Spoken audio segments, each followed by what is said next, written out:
All right, good morning, everybody, to the All About Nothing podcast kind of daily show. I am Barrett Gruber, host of the All About Nothing podcast with Zach King, and you can find me on social media at Barrett Gruber.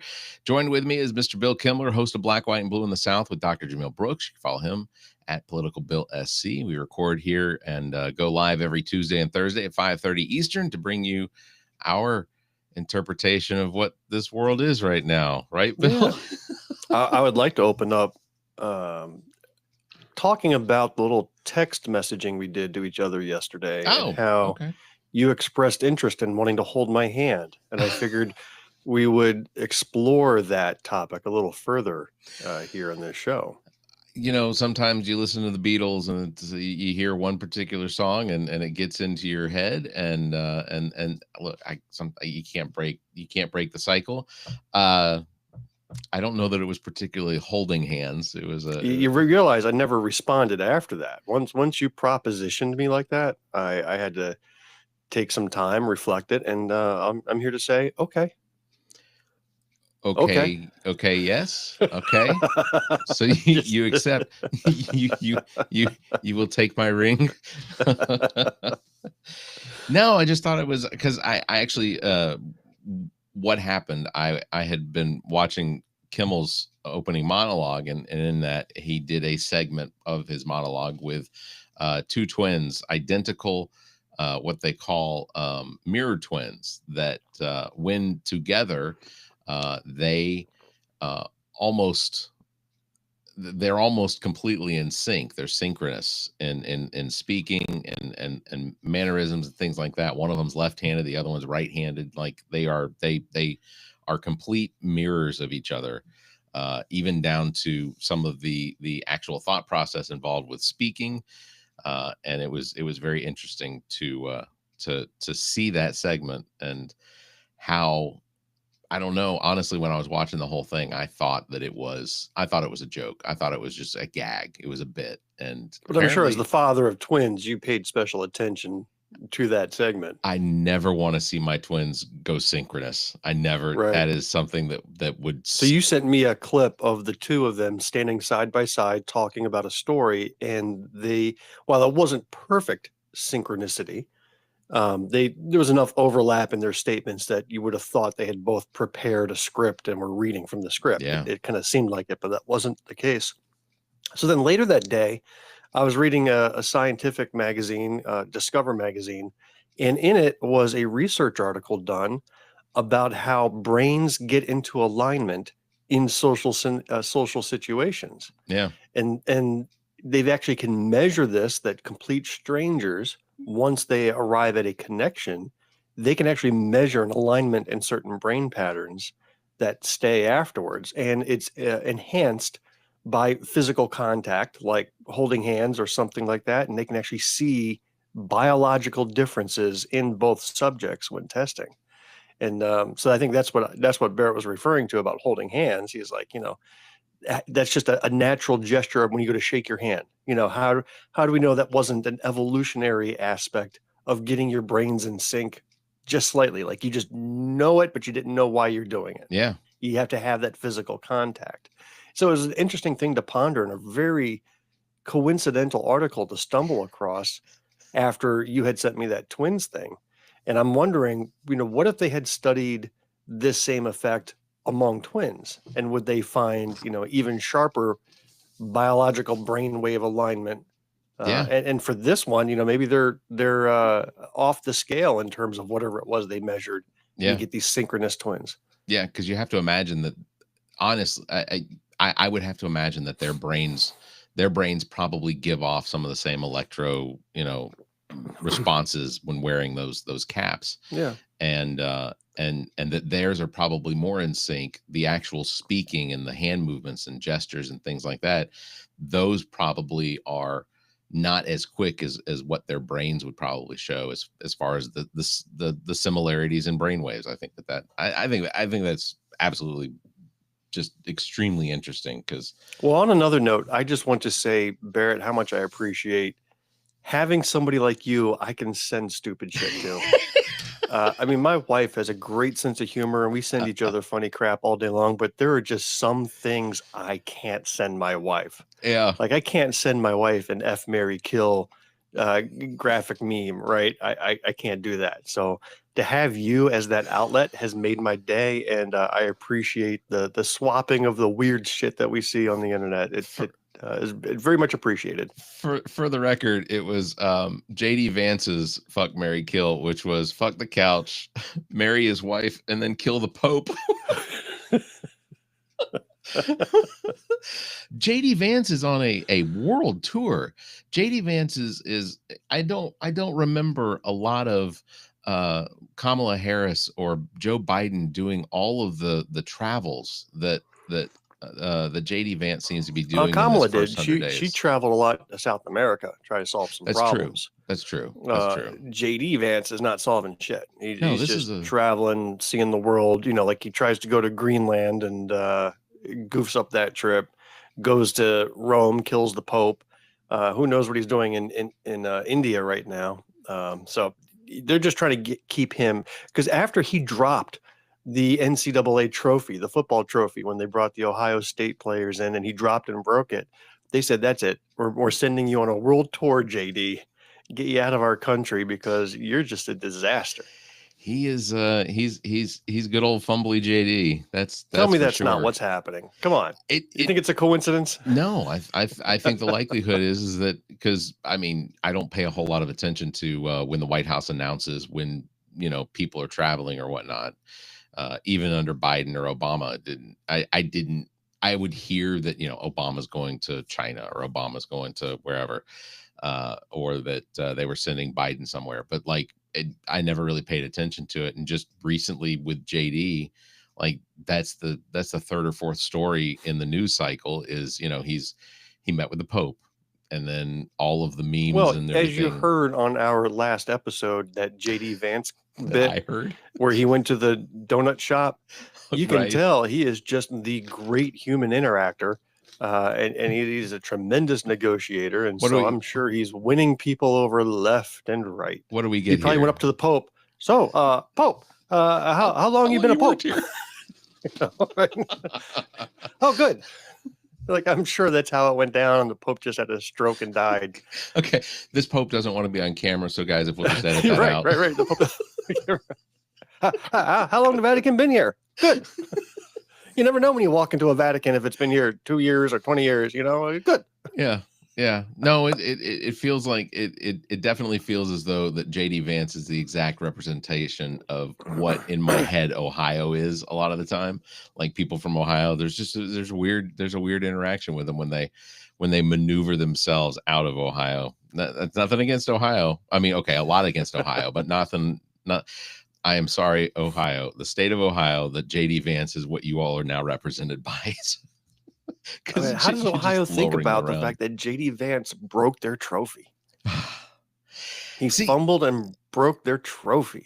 I mean, it wasn't just any state's trophy; it was his home state's trophy that he busted. Yeah, dude. That's it. He makes everything more awkward. Speaking of awkward, I don't know. I feel like this is mostly, again, just another one of those things that Trump uses as a distraction, but he went out on the lawn, both the north and south lawn yesterday, to scope out the very specific sites in which they are going to install 2 100-foot flagpoles to hang American flags, because it's a shame that the White House hasn't been, you pull up to the White House, you don't see an American flag. You have no idea what country's capital you're at. It's a big mystery. You drive right by it and you don't even notice the capital. I mean, it's like hidden. So I see what he's up to. Yeah. To bring it some, marketing. Kimmel made a joke. He said that this is probably the best way to keep Donald Trump from groping flags is by putting them just out of reach. Yes. first of all, there is a flagpole. It's been on top of the White House since I want to say it was like the early teens, 19 teens or something like that. But there's a flagpole. It stands 70 feet tall. There's a flag that is attached to it. It's enough space so that when they lower it to half staff for some reason, that it's noticeable. Yeah, but when you can't lift your neck up and you're always hunched over looking down, like our president is, and you can't look up because the last time you looked up, you were blinded by an eclipse.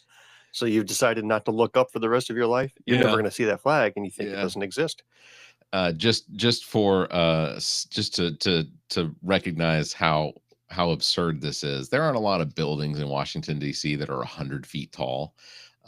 Washington Monument is 100 feet tall. Is 550 feet or 555 feet. So it will not eclipse anything.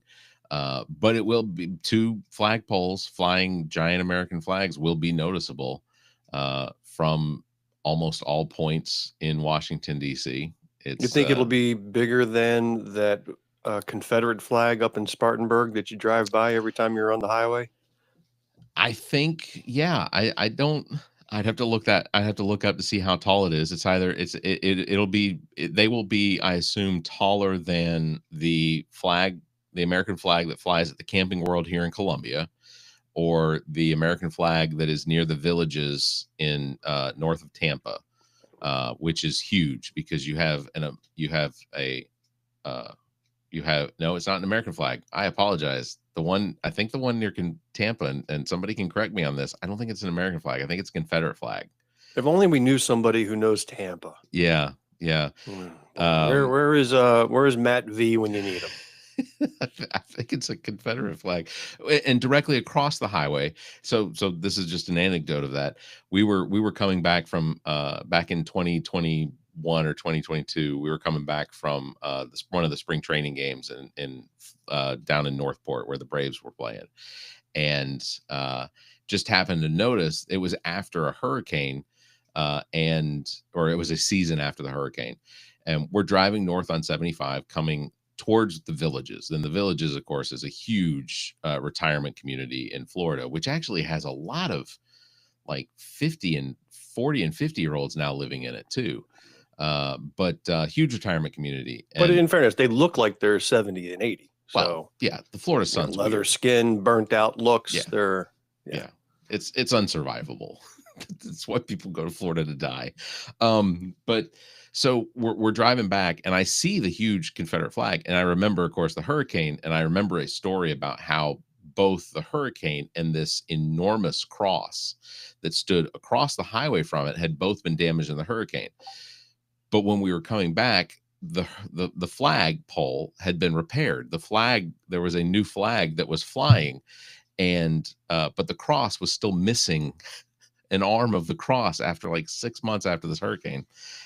So priorities. It is Florida. Florida. Oh, Florida. Hey, South Carolina is not much better. No, that's true. There's a pastor up in Rock Hill, I believe, who put out a GoFundMe the other day because he wants to go to Mar-a-Lago to pray. And he's trying to raise $3,000 for he and his wife so they can attend a prayer revival that's held at Mar-a-Lago, which is $750 a ticket. So they want 2 tickets, plus they need to stay at a hotel somewhere nearby. So they're doing a GoFundMe because they need to go and pray to Trump, or I'm guessing near Trump. They're praying to somebody down there. So we're not much better in our cultish behavior. No, that is not untrue. And so I gave $10. I said, "What the hell not?" It's unfortunate that it gets him out of South Carolina for a couple of days. I'm okay with that. We can get more of those nut jobs out of here, the better. I feel bad for them that the likelihood is, and who knows, maybe they'll raise enough, but they aren't going to raise enough to stay at Mar-a-Lago. Like that's not part of the plan. There was I don't remember the video I saw, but there was a video, and maybe this is the approach that pastor needs to take. But I saw a video of there was a pastor at a church that the church apparently had $40,000 worth of debt that they had to pay off almost immediately, like they owed to the bank. And the pastor, who is wearing his Rolex, asked the ushers to close and lock the doors. That he said, there's about 200 people in here. If there's enough people in here. If everybody gives $20, then we should be able to get this paid off. Like, just a complete shakedown of his church. Christianity. Well, tell me that's not what Trump is doing with these tariffs. He's basically locked the doors, set these high fees, says if you want to get in, you got to pay me. Yeah. Just think about it. Apple and Tim Cook, who has donated to his inauguration event. I believe it's Tim Apple, petitioned Trump to says, hey, can you make an exception for these iPhone parts that are coming from China, or the iPhones that are manufactured in China? And he got the exemption. So now it's personal shakedowns. Donate to whatever his campaign wants or whatever, and then you get these restrictions lifted. Yeah. That's what we're looking at. It's mob boss activity. I also I want to point out that so Apple and Facebook and Amazon and of course Musk all made, CBS, ABC, all of these corporations made huge donations to the Donald Trump inauguration fund that would have been spent, and not likely all of it, but would have been spent on for cleanup of the mall in Washington D.C. To provide security for the mall and security, so for everyone to be there. Basically, hundreds of millions of dollars were raised in order to take care of the function of the inauguration, and then just a few days before, they moved the inauguration into the Capitol building, made it much, much smaller, and all of that money basically becomes Donald Trump's. Mm-hmm. Like, there's it's completely up to his discretion as to how that money is spent, to which the reporting on it initially is that it was going to be charity. But no charities have claimed any receipt of these hundreds of millions of dollars. Oh, and the national Easter egg hunt that occurred on the White House lawn, corporate sponsors, including YouTube, and you got these corporations that are under investigation or lawsuit by the United States government to, break the monopoly or whatever it is that they're after. But now they're corporate sponsors of these events. Normally the egg industry gets to sponsor and showcase their eggs. Nope, they got pushed out in favor of Google and YouTube and other corporate sponsors. It's absolutely nuts. Also, the top 3 egg producers in the United States, despite the fact that millions or tens of millions of chickens had to be eliminated over the course of the bird flu that was going on, record profits in the face of these horrible times for them when it comes to production of eggs and chicken and things like that. Also apparently came to find out, and I don't know that we discussed it, but in an article that I read, indicated that the loss of those tens of millions of chickens fell well below the threshold of what most of these egg producers and chicken producers actually lose over the course of a quarter or a year or whatever.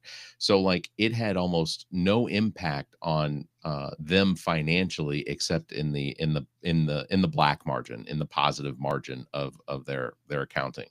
Well, their profits have remained untouched. Yeah. Right. They've only gone up. I don't know about you. I actually have not purchased a dozen eggs, I think, this year in its entirety. I bought a half dozen eggs once because I like to have a hard-boiled egg as part of my salad for lunch. But even then, after that, I don't think I've purchased eggs since. I'm living just fine without it. Yeah, we may get a dozen and a half eggs about every 4 or 5 months, and because sometimes I'll either poach an egg or I'll fry an egg to put on top of a piece of toast, and especially when it's tomato season, if I'm getting tomatoes or I'm buying tomatoes, I will go ahead and I'll fry an egg and I'll throw a tomato on top of it. This is why people have tuned in to hear about your tomato habits. You're really nailing it with content today. There were Instagram posts of Like, I never wanted to be that person that would post what it is I was eating. I was like, Okay. this is a beautiful piece of toast with an egg on top and some tomato. I think people should see this. I think people will enjoy seeing my lunch. It's odd. This will make somebody's day. I don't know who, Super but there odd may be behavior. somebody who's contemplating ending their life, and they happen upon my tomato sandwich, and they say, you know what? Life is now worth living. Let me You hold on. have saved a life, Barrett, and you don't even know this individual. And you know, and God bless you. The probability, you're right, the probability that that actually happened is extremely high. 8 billion Yes. people on the planet. That's Yes. definitely within the realm of possibilities. This is gonna be a hard segue, but RFK being being the, you know, the Secretary of Health and Human Services wants to create a database of autism patients or people that have been diagnosed with autism via their medical, getting access to their medical records, surveys that'll be put out and things like that. It's this is a friend pointed out, this is, you know, the Nazis had database, not computer databases, but records of people that suffered from things like autism. And because the word Well, autism I comes from intend to Germany. comply and fill out the forms. I'm going to fill it out with the name Nancy Mace at the top. And then I'm just going to answer all the questions as honestly as I can think. Over and over and over. Man, she was actually in Columbia on the 21st for I can't remember who it was hosting. It was like Turning Point USA was hosting something down at the University of South Carolina. And you know, even at that, because she showed up, she was one of the co-hosts for it, and there were people in the audience that were asking her questions about her interaction. It's like someone asked a question about, you know, why would you film that one, and then why would you post it? It didn't do anything but make you look like just a raging psychopath. Her answers always turn to, well, I'm the representative. I'm the victim. Yeah. This is the radical left coming after me. I think there's got to be a psychological term for the bully victim. Like, she is a special case of somebody who is constantly bullying others and then turns it around and just revels in her own victimhood. It's a dissociation between reality that actually it has to have some sort of name. Bully victim. There's got to definitely be some sort of a syndrome or something that like a psychologist would be able to attach. I have to imagine there's probably been at least a study or two done about it, but I think, you know, if I suffer from Trump derangement syndrome, she definitely suffers from liberal derangement syndrome. Like, she is constantly looking for things to turn. I don't think you can use LDS. No, LDS is probably off limits. I think LDS is taken by the Latter-day Saints. They're going to send their hordes of Boy Scouts after me. Yeah. You don't want to be putting LDS on your social media post. Otherwise, your algorithm's going to be very interesting. Things change. That's probably true. Things change. Hey, I did want to say I really, really enjoyed the episode that you all put out yesterday with all of the and better yets. Those are just a clip of best ofs. But I think the most impressive part was the YouTube video that went along with it. So I was able to scrape through the archives and publish videos that we've never published before to go right along with that show. Yeah. So if you're curious to get another experience and see everything we said and see all the clips that you only just heard, check out that YouTube video. Yeah, it's you can go to the link tree it's the letters of black, white, and blue in the South. It's I may have to write it down, but BWABITS. It's Blobbits. Blobbits. Hey, I want to give a shout out to my partner, Dr. Jamil Brooks. Yeah. She went in front of Greenwood City Council on Monday and gave a 10-minute speech encouraging them to take up a hate crimes ordinance like other cities throughout South Carolina have. And we've had some racial incidents recently in our city that caught a lot of attention, but ended up in no charges and no consequence for the perpetrators.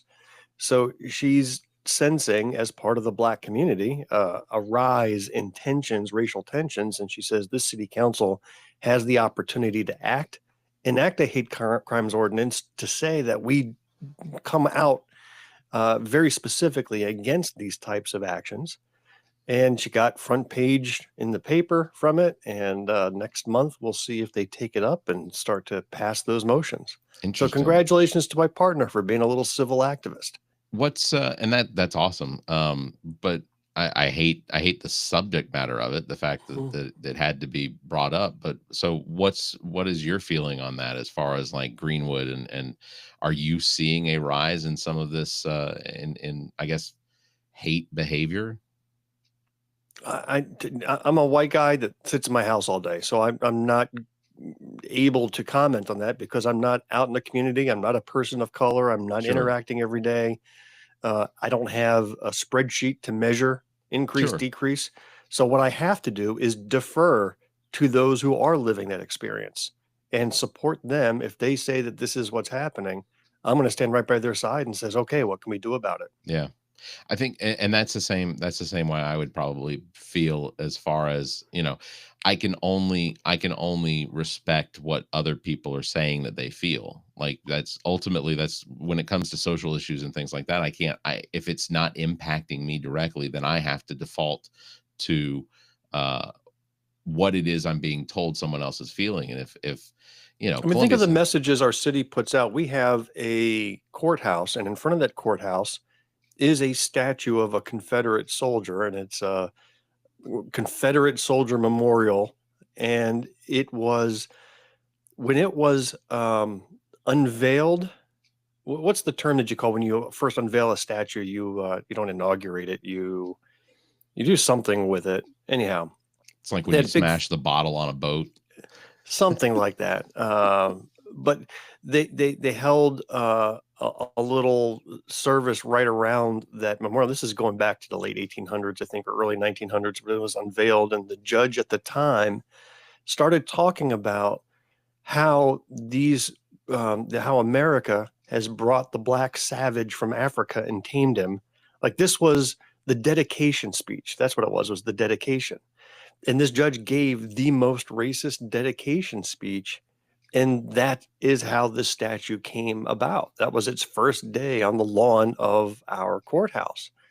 And, you know your history, and what symbol or what message does that give to the poor Black defendant, who's walking past it looking for justice? It's got to be dispiriting, and I'm sure they don't even look up at it because, why would you? I look at it and I go, really? Yeah. Do we have to have that here on this lawn in front of the courthouse, given its history? We had a war memorial on Main Street that actually had soldiers segregated. Like, the white soldiers were on one side of the plaque and the Black soldiers were on the other side of the plaque. Because at the time it was enacted in the 60s, you had segregation in the South. Right. So they segregated the soldiers.